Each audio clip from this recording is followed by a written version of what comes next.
Roberto Capolieci, as you can see. And I am Mr. Barton Johnston, as you can see on the screen right now. And yeah, there we are. That's the best configuration. We are expert in setting up cameras and all in the shortest time every time. It's incredible. So one day we're gonna have a fixed studio that never changes, set up properly. One day. So, today we thought we would talk about a topic that's very close to our hearts as people who work in blockchain a lot of the time. And it's not only related to blockchain, in fact, it has a lot of other cool uses, and we hope to see a lot more of it in the future. And this is peer-to-peer networking. So, what does it mean for something to be peer-to-peer? It's kind of a buzzword now. And I don't know, maybe I start by giving the simplest example. We don't have a whiteboard yet, so I can't draw anything, can I? No. So I just do it with my fingers. So usually, if I want to send a signal from one computer to the other, this is going to go through a central point, which could be kind of abstract. It could be like an internet, a cloud of computers that I don't really understand. But at the very least, it's going to go through, I guess even peer-to-peer, it's going to go through an ISP, it's going to go through some levels like this. But typically, if we're talking about a web service, let's imagine like a website, like your online banking portal that you log in, or Facebook or something like this. They have one computer or group of computers in the middle that they control, and every single person who wants to use the service from their own personal computers that are all over the world, all of them are going to send a message to this central thing and come back. This guy sends here and he gets a response back. This guy sends here and he sends a response back from this central set of computers in the middle. So the diagram makes a kind of a star, right? So how is peer-to-peer different than this? Well, peer-to-peer is fascinating because the difference between peer-to-peer and other network structure is the fact that there is no one point of failure, like one central point of disruption, right? Even in stellar network where things expand, one central node send to seven, those tend to all as you kill one, you kill down forward that cascade of data transmission. A ring network you can break apart.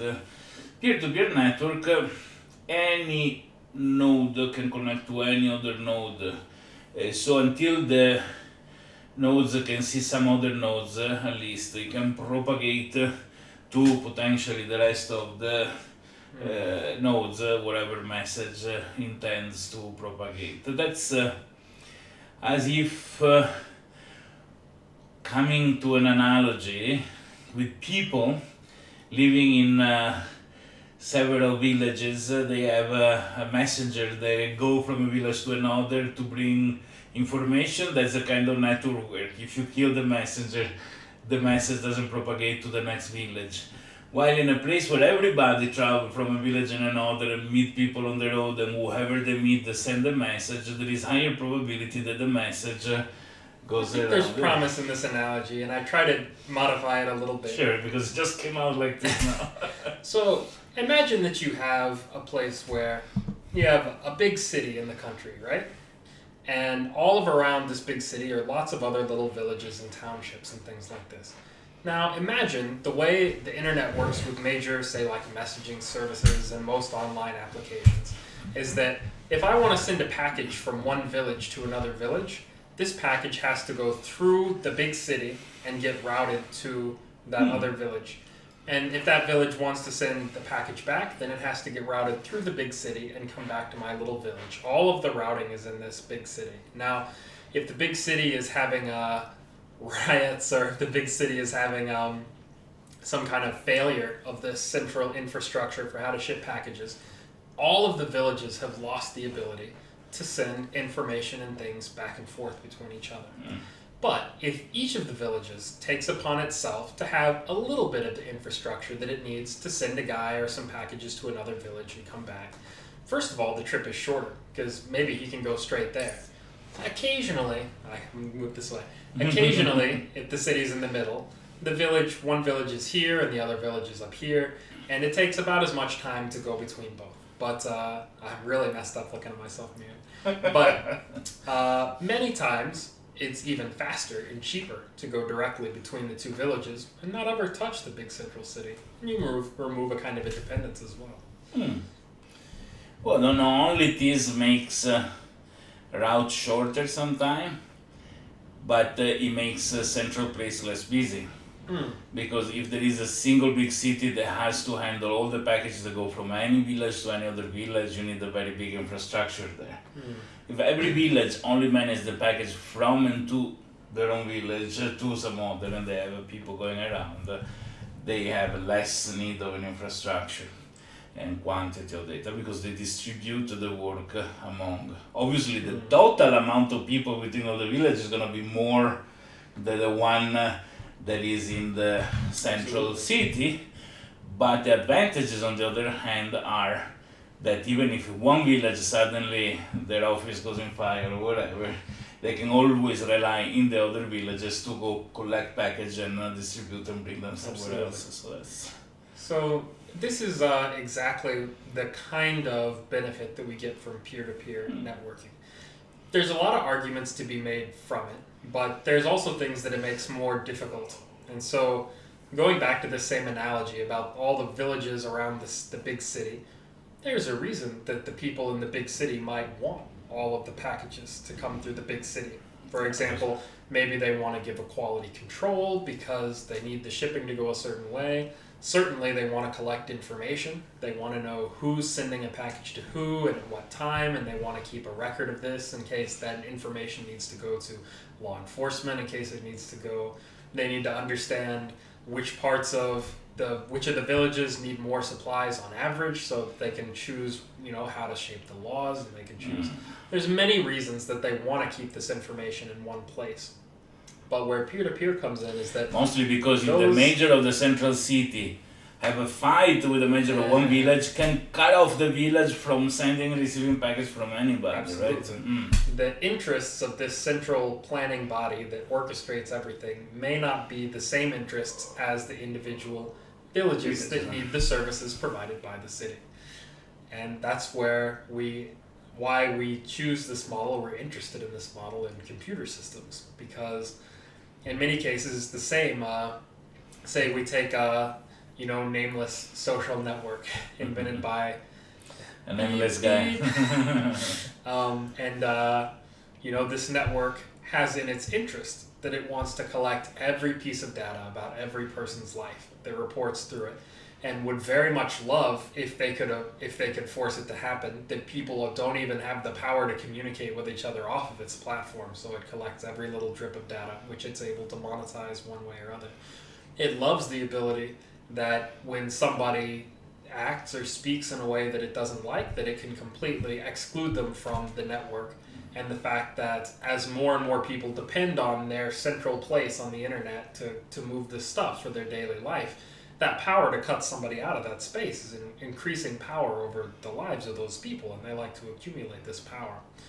Their interests do not align with the individual people who really want to use the service to communicate with each other, to share about their lives with each other, who, if such an infrastructure existed and were as easy as the central one, might be better off to send data directly between each other's computers and never touch this big central cluster in the middle. But you think it's only a matter of interest in controlling information that things have developed in a way where the central part was just a matter of evolution? I think the idea that ARPANET implemented the internet with protocol of TCP/IP, right? To always have a matter of connection, a routing of connection between 2 points, even if the direct connection between those 2 points got broken, right? It was a military need in order to have a network redundancy or robustness. I can route through any route, and I can always go from A to B, even if the direct connection doesn't work. But in general, how computer came out, I think that we are dragging ahead the expense of computer power that was super expensive in the past. So it was easier to have a central computer power and many terminals that send and read information from this computer. IBM mainframe, the S400, S36 were very expensive computer that nowadays will be a laugh because an iPhone is more powerful. But at the time, those were important. So putting one of these to every desk of every people was something that you cannot even consider, right? So you had this central computer where data is stored, where the computation of data is done, where query and database are made. And every person can have a terminal, which was a really cool stupid terminal, means only managed to display character they receive through a connection and send out a character from this connection. It's like if a single computer had many keyboards and many monitors, pretty much. And offering to every monitor and every listening every keyboard and offering output to every monitor based on what was asked. I think this shaped the mentality that data computation should be centralized and the display, even in how the first browser came out, right? The first browser were not meant to elaborate data locally. They were only meant to display data in a nice way that was elaborated centrally, right? The same way the mail server, you write your email or read your email in the mail client, but it's the mail server that manages all the storage and all the sending and receiving. You make a very important point that I skipped over completely because suddenly I made centralization sound very sinister. But you're correct that I don't think that's the reason things evolved that way. It was an influence, but that's not the primary reason. The primary reason was for efficiency, because you don't have to duplicate the infrastructure everywhere. Because, if the thing is on fire, if it's broken, there's one place you have to fix it, not everywhere. Because if a company offers a service and they need to make sure the service is up and running, they have control over the assets to make sure that happens. They don't have to go to every person's house. Right.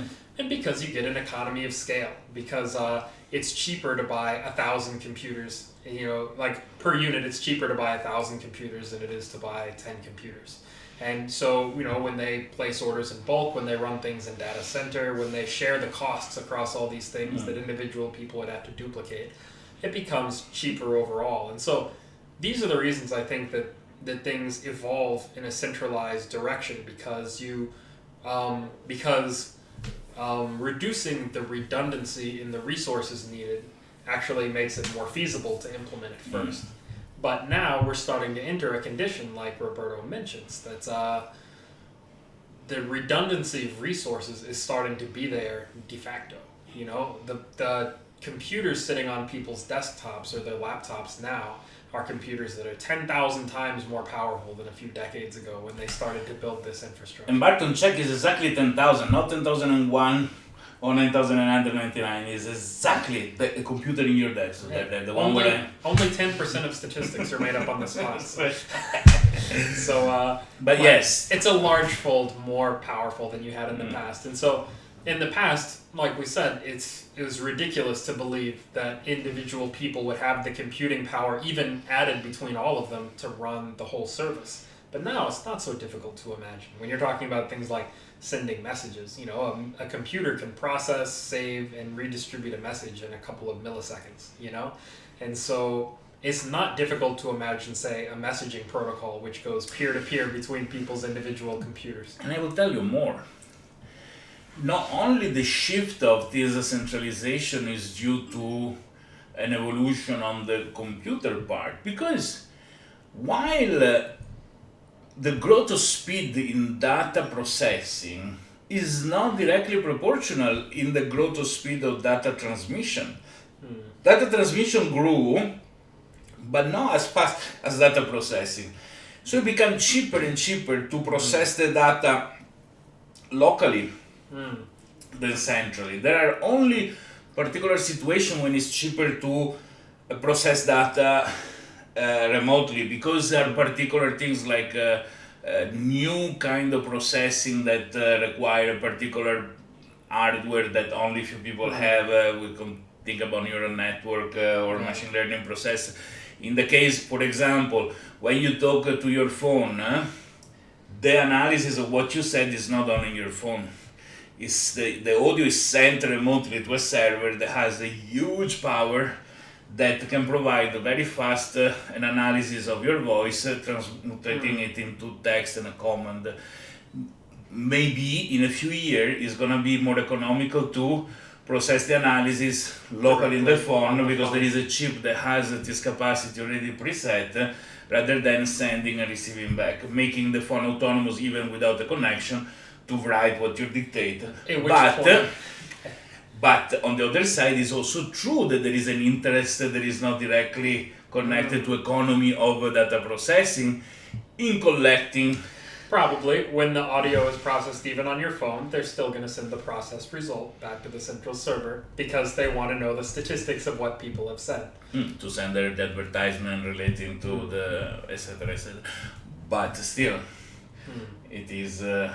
Yeah, and in fact, this kind of thing changes the economics a lot. So one of the very easy methods, say for example, imagine how expensive it would be to run Facebook, the company. You know, so we're talking about tens of thousands of computers and server racks all over the world that are organized, and thousands and thousands of people. There's people who review comments, and there's people who do, you know, like any kind of job you can imagine related to that company.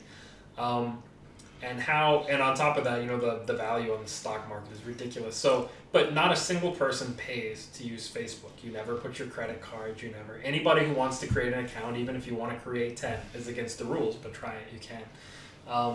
They'll take anything. And the reason is because the data itself is profitable to sell to people who want to know how people behave. You know, advertisers are willing to pay to know how many people talk about wanting this thing in their life, or how many people are speaking positively or negatively about their product, or what are the statistics on how many people. There's any number of things that somebody who wants to sell a product or a service out there is willing to pay Facebook to learn from this giant mass of data that they've collected about people.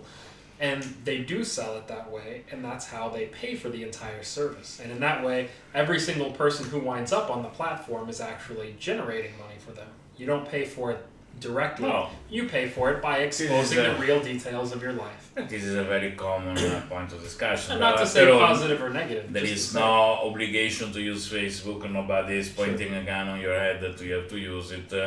You're having a good experience by using Facebook. You're paying nothing. They expose advertisement to you. That's the deal. Even many television stations, you don't pay to see them, but they use a sponsor and advertisement in order to. Somebody put a gun to my head in so many words. I didn't want a Facebook account. My mother and my girlfriend at the time made one for me and then forced me to get on it. Well, the thing I think So there's is. a strong network effect.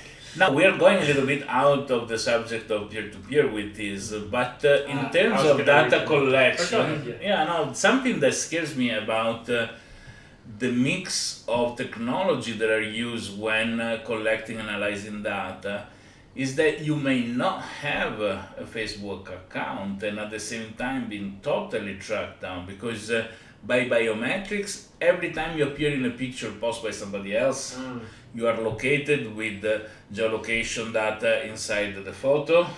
People that is also biometrically identified your next to social you, network. so knows who you have been with, etc., etc. While they were experimenting and yet not regulated in this aspect, I had quite a shocking experience. I went to an amusement park where there was a show about stuntmen. So there was a public of more than 1,000 people sitting, and I stepped with a shoulder toward the show to take a picture of my two kids that were there. And this picture with a grand angle took pretty much all the audience. I posted this in Facebook, and suddenly Facebook asked me to tag hundreds of people that was recognizing into the public, because a high resolution picture just by the biometric in the face, and people that were not connected to me. And But now in the database, you're connected to them. but now they limit to people that practically are connected to you, but many times you have the suggestion, you want to tag this person, and they said, how do you know that this person is there, right? Because biometrics. So we are a source of information even when we are not actively providing information. And strangely, if somebody accepts term and condition, is in a way accepting them in our behalf. Because if using installing an application, I accept term and condition that the microphone can listen to my voice to understand what I want, etc., because Wow. they put it there. Well, I don't accept the condition. But my phone is next to Barton talking. At this point, the They're application recording is also me, and I have not approved to be recorded. correct. And same goes for appearing in a picture in Facebook or a video, because people is tagged also in videos where the biometric is done. And the funny and strange thing is that if I say I don't want to be recognized and don't want biometric done about me, in order to pretend this, I need to release my biometric, because how would they know that they should not archive my data if they cannot make a match with me, right? So by definition, it's impossible to exclude oneself to this sort of things, simply Chicken and egg because thing, yeah. is crazy. In fact, there is sorry, I go out, but this is funny. Here in Indonesia, many franchise, I can even say the name, Dunkin' Donuts, for example, they leave the shops in the hand of some employees. Most employees, when you order your tray of donuts, and as you can see, I am an expert in the subject, I'm a novice. when you go to pay, they take a calculator, they write the total amount to be paid in the calculator, they show you the total in the calculator, they take the cash, and the franchisor that own the shop will never see the money. Then the manager declared that the donuts fell on the ground, are dirty, and throw them away, and they stole money. To avoid this, and this is the hilarious part, every shop has a sign that says, if you're not given a receipt, your meal is for free. But now, if I'm paying and they don't give me a receipt, I already paid, so the money are gone, how can I have the free meal, right? If I don't pay, they want me to pay, so it's impossible to apply this thing. And I photographed and I illustrated the whole process, everything in Dunkin' Donuts, and wrote to Dunkin' Donuts saying, guys, how do you apply this thing? It's a joke that you say I have a free meal. They don't give me a receipt, but the money are gone. I asked them, give me the money back, and they print the receipt immediately, right? So how do you apply that? They didn't reply to me. So I went to Dunkin' Donuts, and I said, I want to pay. They showed me the calculator. I said, well, I want to pay, and nothing. And then I walk out of the shop, and they say, you have to pay. I said, you don't give me receipt. And they immediately made the receipt. They said, but now it's too late.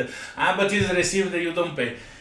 How you do that, right? So how you can tell somebody, don't feel my face, if in order to see if they're filming your face, they need to have a video or a picture of your face in the first place, right? So that's a little bit interesting aspect. No, in fact, it's very interesting and it's related. But I want to go back to something you said a little bit earlier, because in fact, you're correct. As interesting as this topic is of data collection and people consenting and how companies profit from it, blah, blah, blah, really, I want to use that as a motivation to imagine a different kind of future. So we started with this example of like Facebook, for example, and the way they collect all this because it goes through the center. And even we saw how in the beginning this was because there's an economy of scale. They needed it to be like this. But let's imagine the different kind of motivations and contracts if your social network was purely a peer-to-peer system. So, for example, in this case, still I can use the system for free, but the contract that I make when I install the software on my computer is that because by me being allowed to use the software and see my friends and talk to my friends, also I allow the extra resources of my computer to be used, both the connections and the processing and storage and whatever else, to pass encrypted messages back and forth between other computers that are not related to me. And as long as I agree to let that extra processing power, which in most cases I'm not using anyway most of the day, I'm sitting there browsing Facebook. And so in this case, we imagine differently. So in the centralized model, if I want to send a picture to my friend, I take the picture on my phone. which way am I doing? Okay, here's my phone. I take the picture on my phone. It's uploaded to the cloud here, to Facebook's servers. Facebook stores the servers for me, and then Facebook sends the picture to my friend's phone, right? And then he looks at the picture that I took. In this case, maybe phones are a bad example, phones can be notes, but I say phone to phone. It doesn't matter. A phone is a computer these days. We're talking about my picture. When I create it, it goes directly through the internet to my friend's phone. Now, if that friend shares the picture with his friends, then maybe he sends it directly to their phones over the network. And always, it's possible, just like it is on Facebook, that one of these people copies the thing and they go and share it all over the internet. And I've lost the privacy of this data. Once it's there, there's nothing you can do. But in the majority case, for the small time kind of messages, normal day-to-day interaction that nobody cares to blast all over the entire internet, we really have the security that there is no central point for somebody to wait and collect all the information about my life. There's no central point. In fact, there doesn't need to be, because the cost, the burden of running this network is handled by all of the people around the world who run the computers. Let me recap a little bit what you say, because this sounds interesting. So, Facebook makes money, is centralized, collect your information, makes money by using your information and returning you the advertisement, etc., etc. And in this way, it can finance all the server that is maintaining and offer the service for free. They should pay me at this point. Doesn't matter. This is a point of view. But in practical terms, let's say they have a business. The business model is to show you advertisement, collecting money from the advertisers and give you a free service.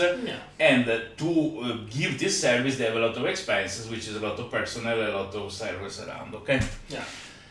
If we decentralize Facebook, so from some data center full of computer, we distribute to everybody's computer, we can say this: you have to pay to use this service. At this point there is no revenue, but how is this system paid? By offering resources of your computer to be part of this network computer, so you can even become more powerful than Facebook itself, because maybe by all the computer, all the participants. This is true. And we can say this: you offer your computer service, you earn as is used. But to use Facebook, you need to spend what you earned. Okay, so if you have money, you don't need to run a server, you can pay for the use. If you have a computer live there, you can earn and resell the things, and you create an economy by using this decentralized network. As long as your computer services as many other users post as the post that you want to make, then you pay the balance transparently. Second point. The content is only distributed along those that need to see or want to see the content, and not to a central place where everything is kept. So this also means less exposure of things that doesn't need to be exposed to people that doesn't need to see.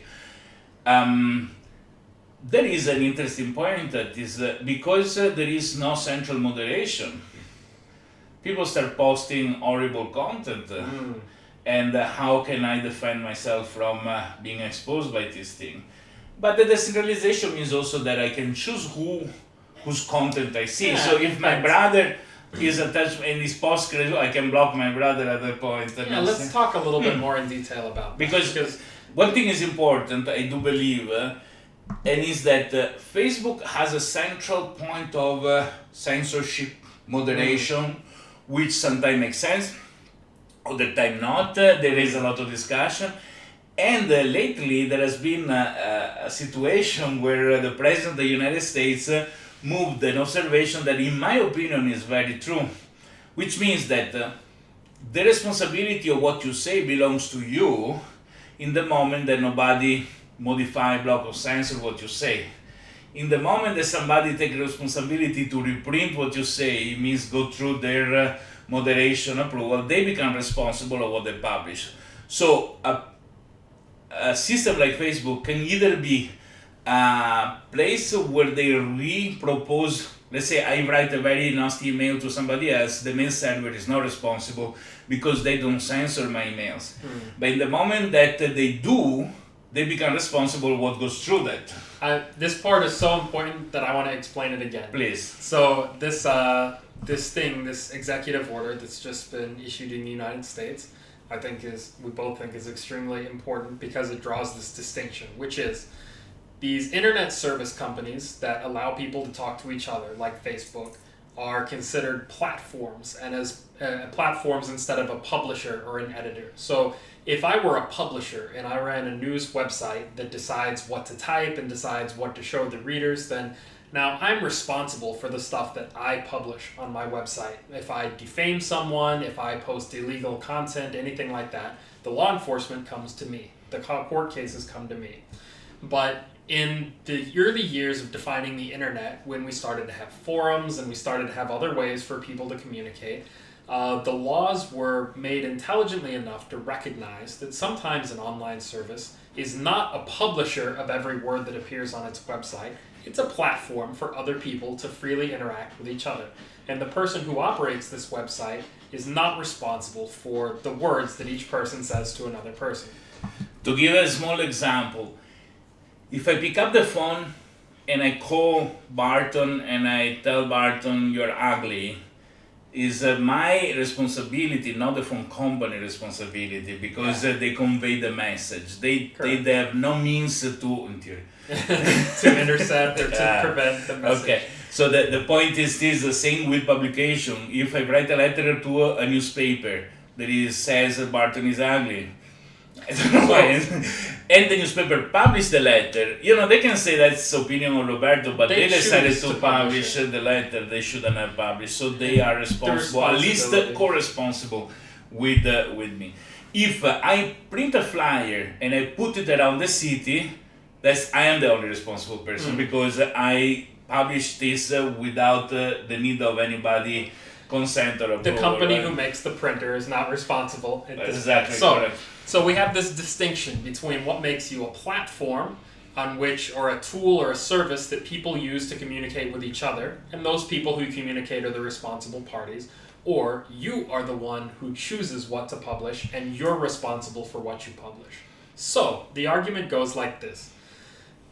In the moment that a social network, which is ostensibly a platform, has control over the order of the content that people see on the site, and they use algorithms that nobody knows to decide the order of the content that people see.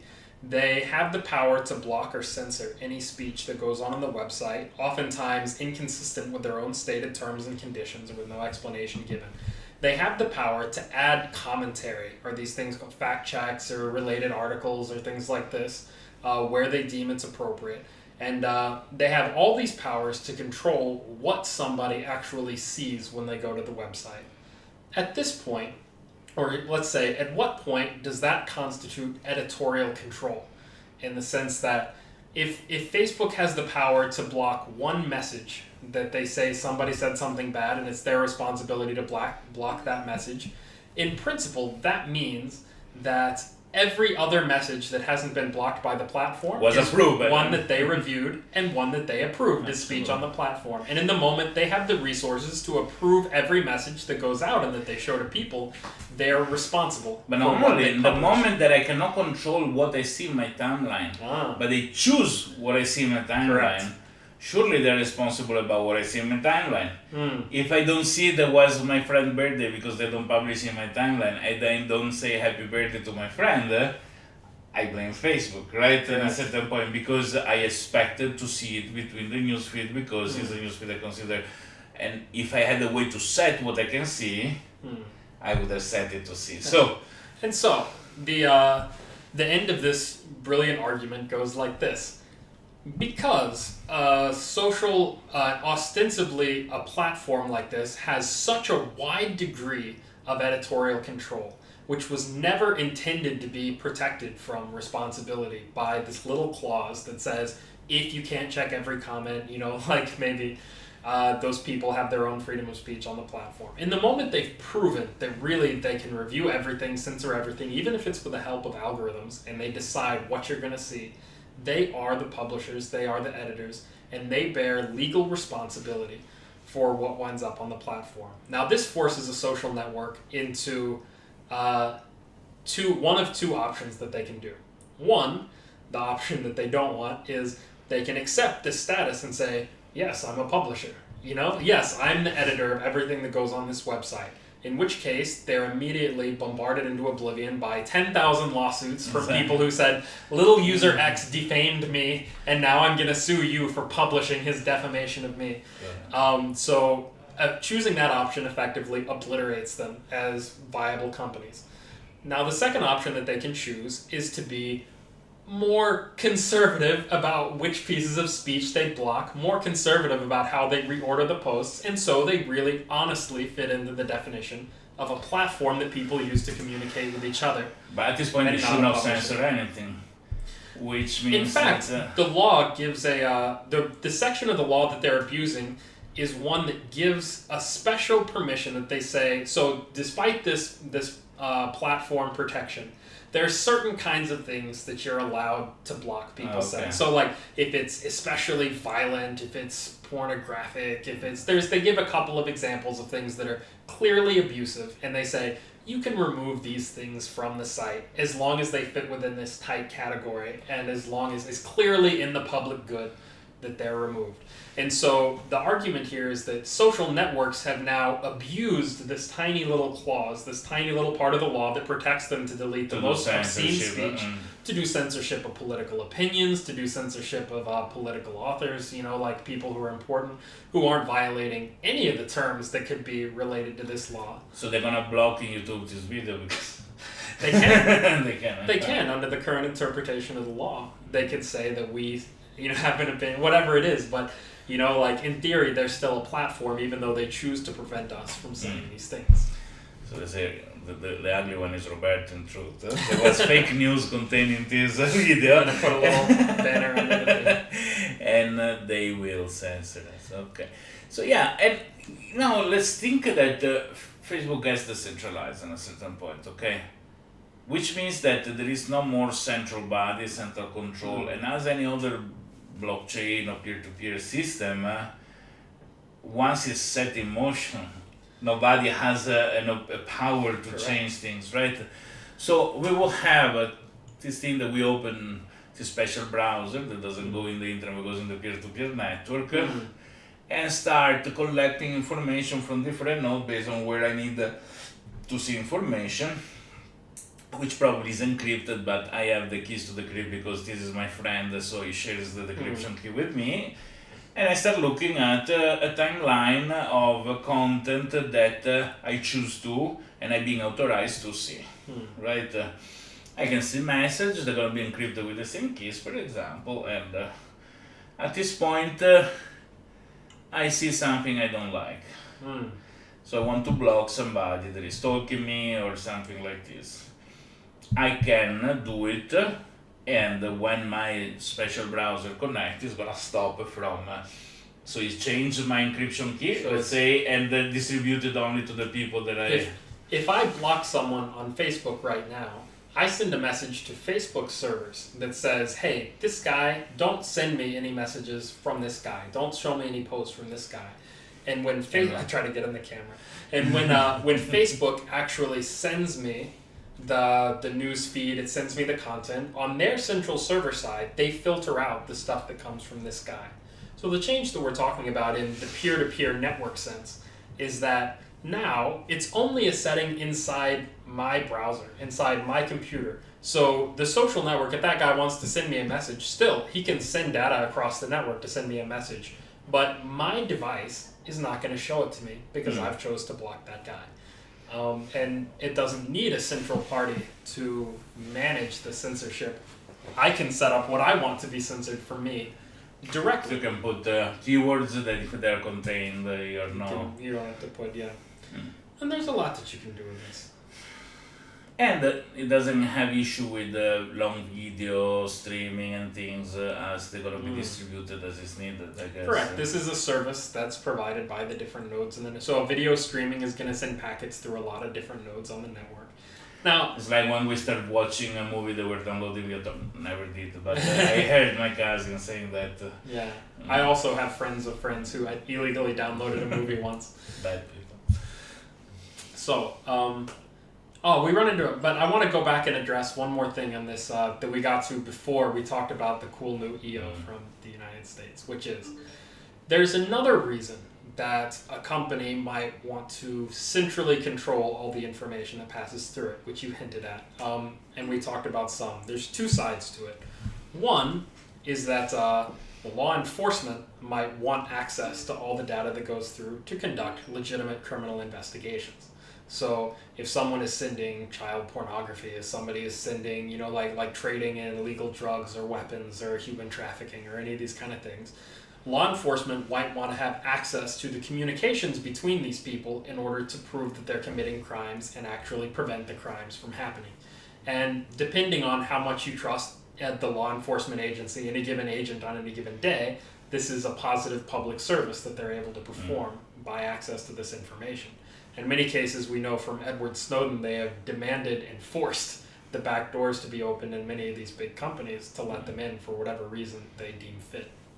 But the other reason is, even if the law enforcement weren't involved, this gives the publisher, if they choose to act in good faith, the opportunity, I called them a publisher already, this gives the central company, if they act in good faith, the opportunity to prevent this content or report it correctly or any other thing like this.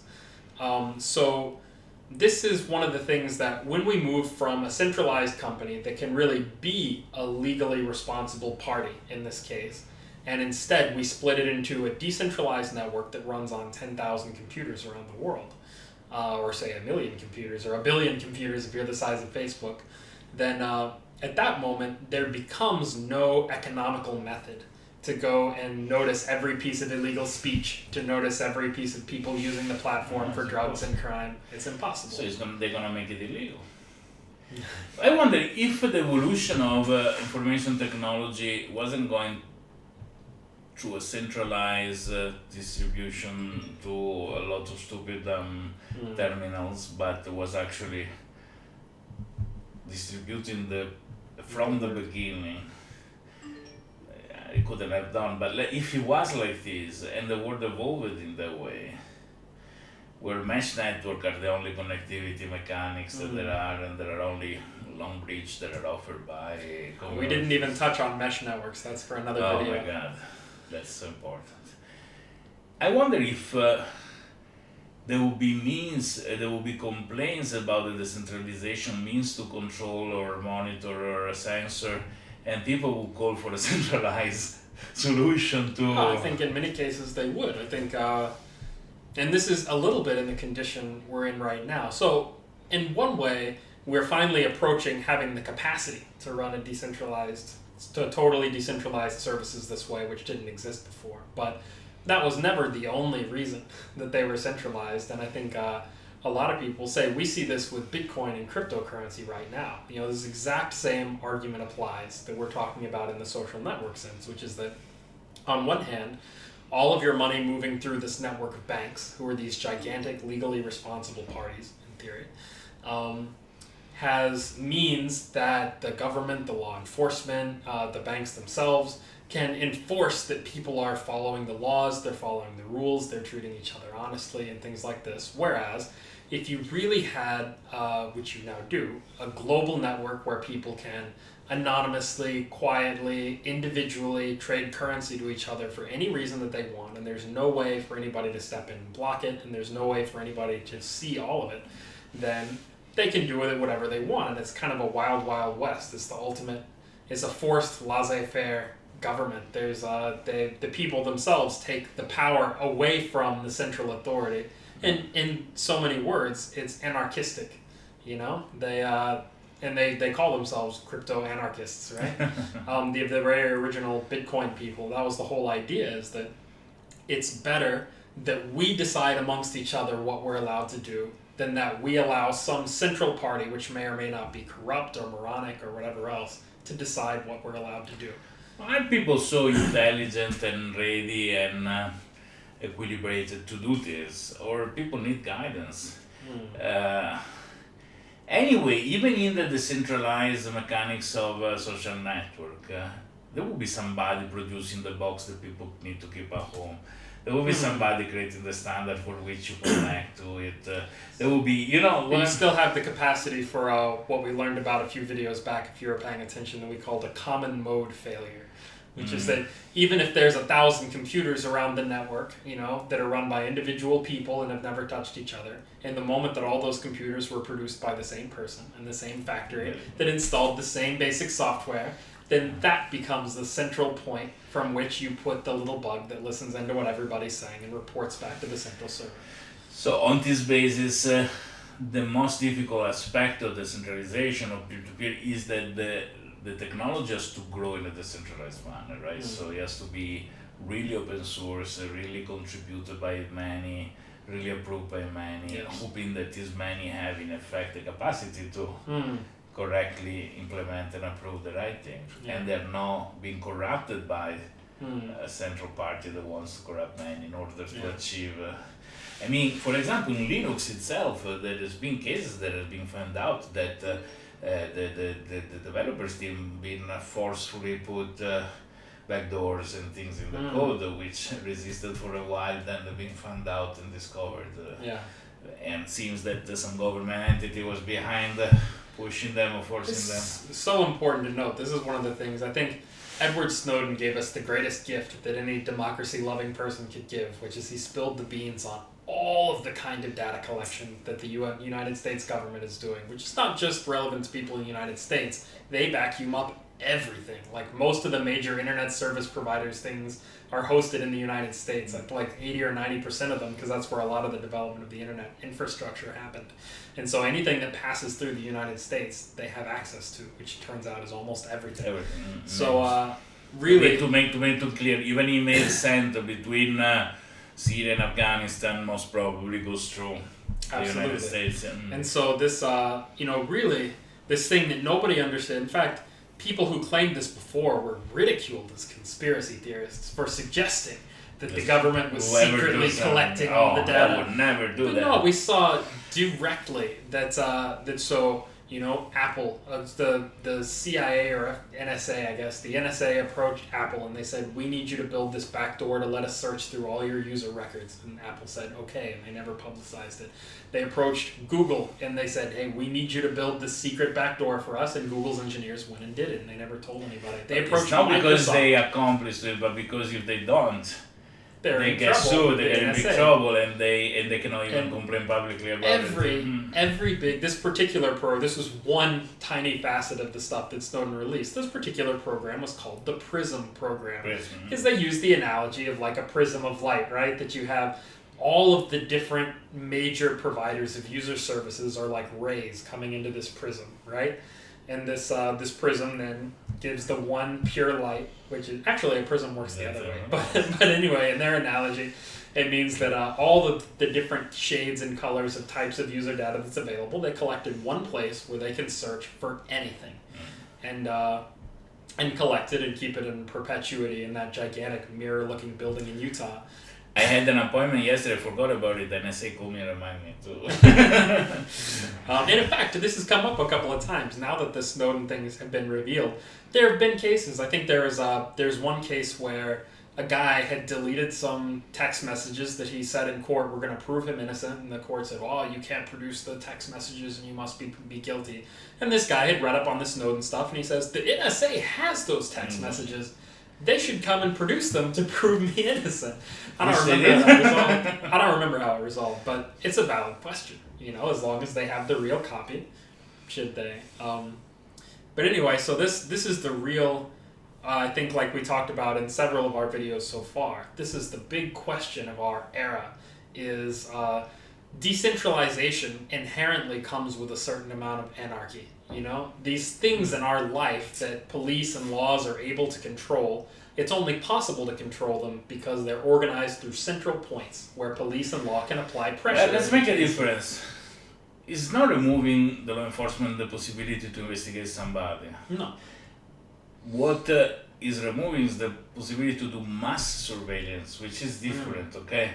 So there are two different kinds of investigation. One thing is to say, okay, I think that one people living in this building is doing something wrong, or this group of friends, they're doing something wrong, and I'm investigating precisely that location or people, which is not gonna stop this possibility even if the system is decentralized, because I can target specifically somebody or some location.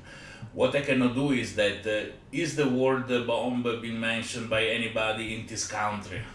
Then it becomes much more complex to be done. And actually, the G5 that kills the birds and do also these things. One aspect of the architecture of the G5 network, 5G, sorry. 5G. 5G. Like G5. What is The that? G5 kills birds too, but 5G does. 5G, I apologize.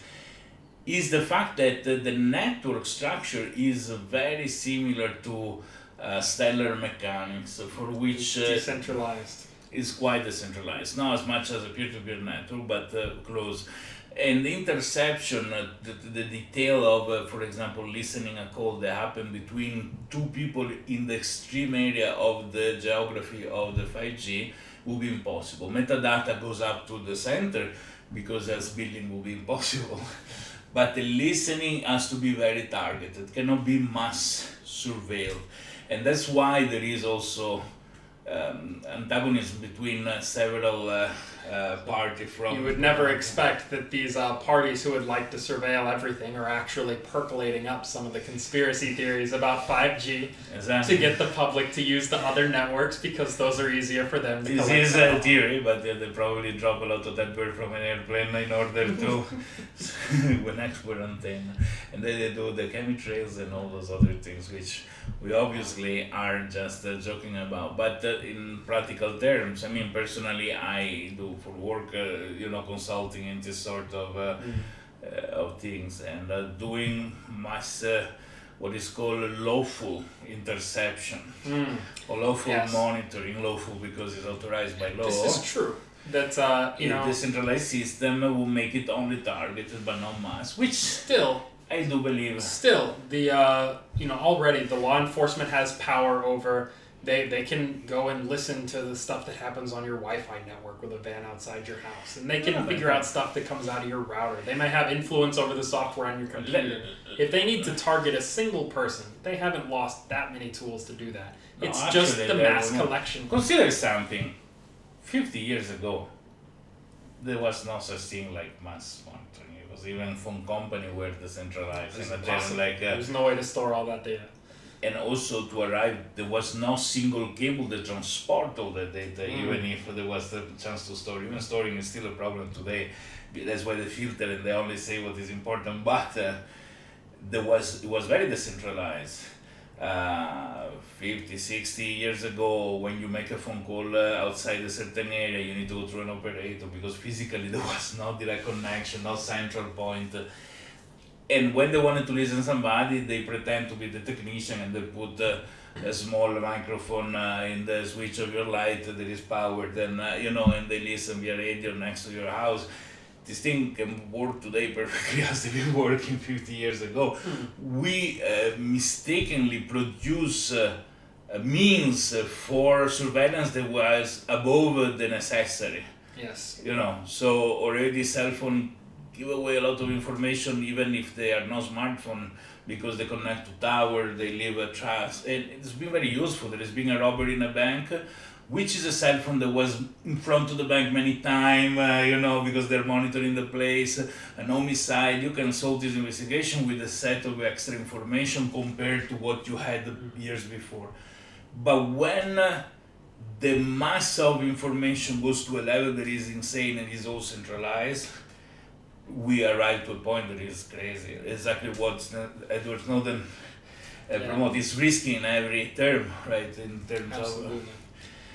So decentralized peer-to-peer network that support these things are not to be considered like an anarchist method that eliminate the power from law enforcement. It just goes back 50 years to the means that they were before. Actually, not It even restricts because their power a little bit. goes back to normality, I would say. So is And I feel the same way about it, that really the constraints that existed 50 years ago helped just by virtue of the fact that this kind of massive abuse was not possible. It helped to constrain the actions of law enforcement to what's really warranted to protect people. Now, today, the constraints, the lid has been exactly. lifted. And all we're really talking about is bringing the constraints back down to a reasonable level. Way above the reasonable level, because the tools are much easier. Being digital things, imaging. At the time of the Roman Empire, the emperor want to spend somebody, they need to send somebody to listen, and this person has to report back. If this person has a personal interest to change the information that they heard, there was no way to record, to make them listen, or GPS locate the recording, they actually went there. The guy can hide behind the corner for 2 hours, go back, so they said they want to kill you. Just because... and even we approached that problem once again in the time, the era of deep fake video and being able to digitally replicate an audio, and the entire question of whether digital video or audio evidence is going to hold up is about to be challenged by our ability to create realistic simulations. Okay, so this is a good topic for the next Friday talk. Real reality and fake reality, which is not fake news, it's simply fake reality. Deep fakes are not fake news. It's a scary thing. You're gonna see me, when I say something wrong, I can blame it on... and yet, when somebody makes a deep fake of someone else, it is fake. But so... We're going to disentangle this next time. I think that's a good topic to discuss. Absolutely. Alright, so seeing that nobody sent any message, probably. I'm sure they were too enthralled by it. We can wave goodbye, and Monday there is the serious blockchain talks, and next Friday there are like talks like this that are more various options. Ciao ciao. Peace.